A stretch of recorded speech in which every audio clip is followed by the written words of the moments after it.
does not promote or promotion any illegal activities. All content provided by this channel is meant only for educational purposes.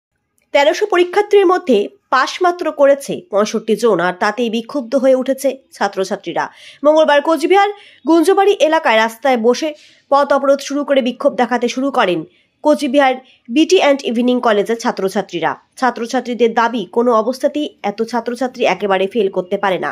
বাংলার মতো বিষয় তাদের শূন্য দেওয়া হয়েছে কেন, সেটা নিয়েও তারা প্রশ্ন করেছেন। পাশাপাশি খাতা রিনিউয়ালের জন্য যে টাকার প্রয়োজন সেটা মুকুব করার জন্য দাবি জানিয়েছেন তারা। একই সঙ্গে পরবর্তীতে পুনরায় ফর্ম ফিল আপের জন্য যে টাকা ধার্য করা হয়েছে সেই টাকার শিক্ষাক্ষেত্রে ব্যবসা বলেও দাবি করেছেন ছাত্রছাত্রীদের একাংশ।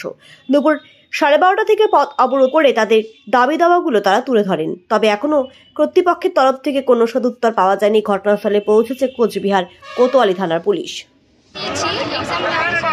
আমাদের ইউনিভার্সিটি বিটি ইভিনিং কলেজে 90% স্টুডেন্টই ফেল করছে। আমাদের কলেজের ইউনিভার্সিটিতে 1% কীভাবে ফেল করতে পারে? যারা বাংলা ডিপার্টমেন্টে তারাও ফেল করছে। তারা কি বাংলা পারে না?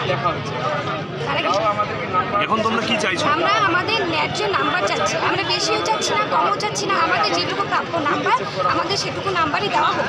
তাহলে কি পাস করানোর দাবিতে আজকে এই পদবরোধ? হ্যাঁ। তোমার নাম? আমার নাম প্রিয়া। কোন সেমিস্টার? আমাদের ফার্স্ট সেমিস্টার। কতজন ছাত্র রয়েছে?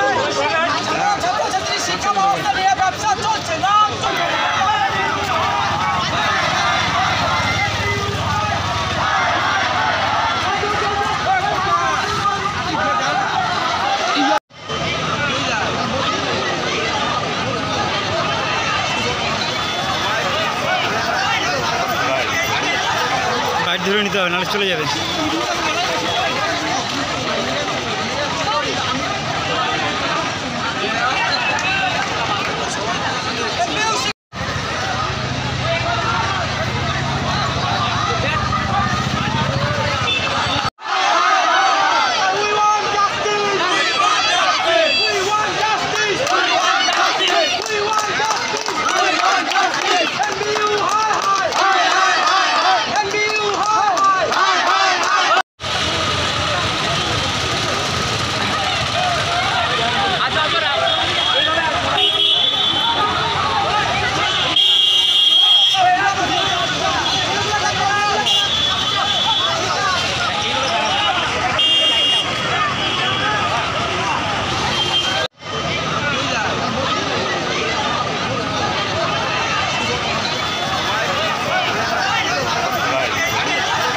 গাইড ধরে নিতে হবে, নাহলে চলে যাবে।